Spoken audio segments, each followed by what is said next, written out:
Atenção, alunos, boa tarde. Nós estamos aqui continuando a nossa aula a respeito de características de gráficos das funções que estamos trabalhando. E nós iremos continuar. Já temos o vídeo 1 com funções de primeiro grau e também E nós iremos dar continuidade agora, tá? Então vamos lá. Função do primeiro grau foi do outro vídeo, a gente já trabalhou. Trabalhamos com função constante, lembra do bonequinho dançando?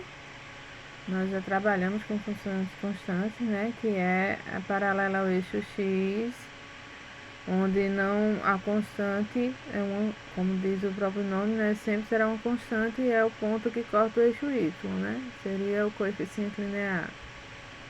Então vamos para a nossa próxima queridinha, que é a função modular.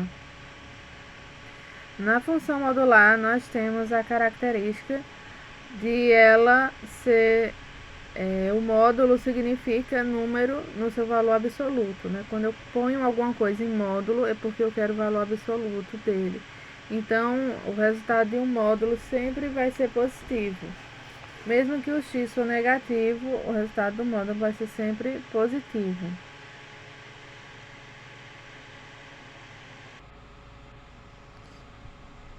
Aqui nós temos a nossa queridinha, que é a função modular. Vamos tirar esse nosso amigo está muito animado, dançando, não é isso? A função modular está movimentando, aí a gente aqui vê os braços dele e a função modular. Tá? Eu vou tirar esse bonequinho para a gente estudar melhor. Olha, a função modular, quando ela se torna constante quando zero, né? Lógico, quando zero o x, então vai ser uma função constante. Então, a nossa função modular, ela vai ter sempre essa característica. Não vai invadir a parte negativa de y, tá? A maioria delas vai ser nesse formato. Essa é uma função do seguinte formato, de f de x igual a módulo de x. Nós temos f de x igual ao módulo de x. E essa função, né, vai existir se somente se f de x vai ser igual a x quando esse x for maior ou igual a zero, e vai ser menos x quando esse x for negativo. Por que menos x se eu disse que não podia ser negativo? Olha, se a gente tem um sinal negativo na frente de um número que é negativo, o que é que vai acontecer? Negativo vezes negativo vai ficar positivo, não é isso? Então, por isso que não assume valores positivos. A função modular só a maioria delas, né, assume esse valor, esse formato aqui. Isso é um formato de uma função modular padrão. Gente, aqui nós temos a função modular, né, vista já da outra vez. Aqui nós temos outros modelos de função modular. Temos, olha, essa daqui é uma função quadrática. A função quadrática normal seria essa daqui, ó. Uma função quadrática normal seria essa. Mas veja que a função quadrática, eu vou deixar essa e vou colocar a modular para vocês compararem. A modular essa que parece um W. Tá vendo? A diferença é como se a parte que fica negativa, isso aqui é a parte negativa da função da parábola, né? Essa parte é rebatida para cima.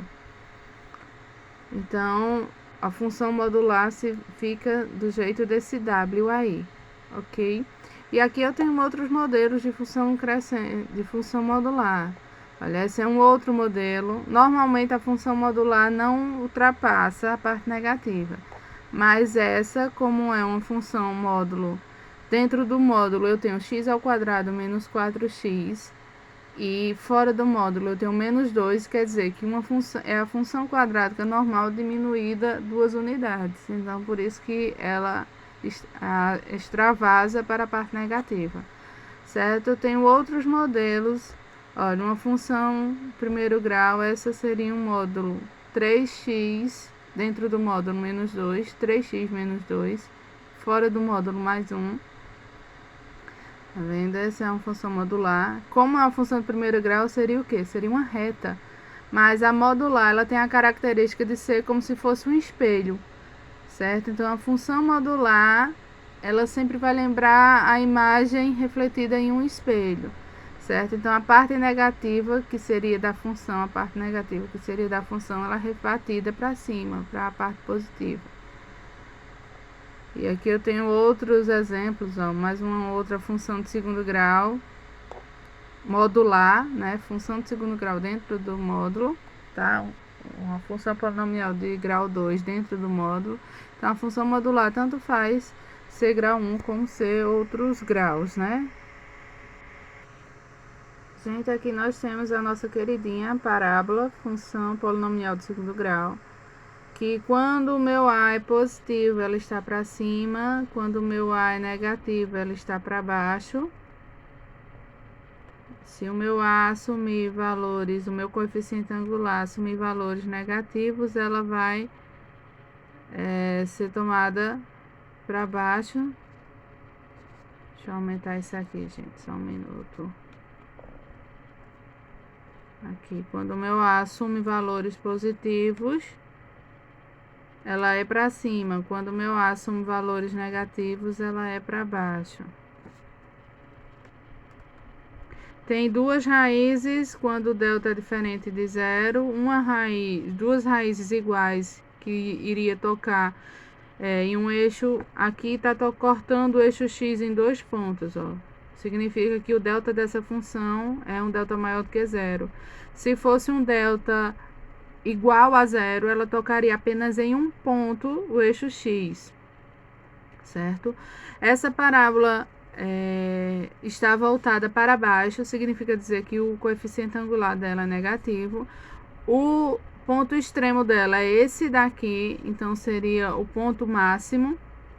Quando quando o coeficiente angular é positivo, a parábola vira para cima, um sorrisinho para nós. E o ponto aqui extremo seria esse, seria o ponto mínimo, certo? E não o ponto máximo, aqui seria o ponto mínimo.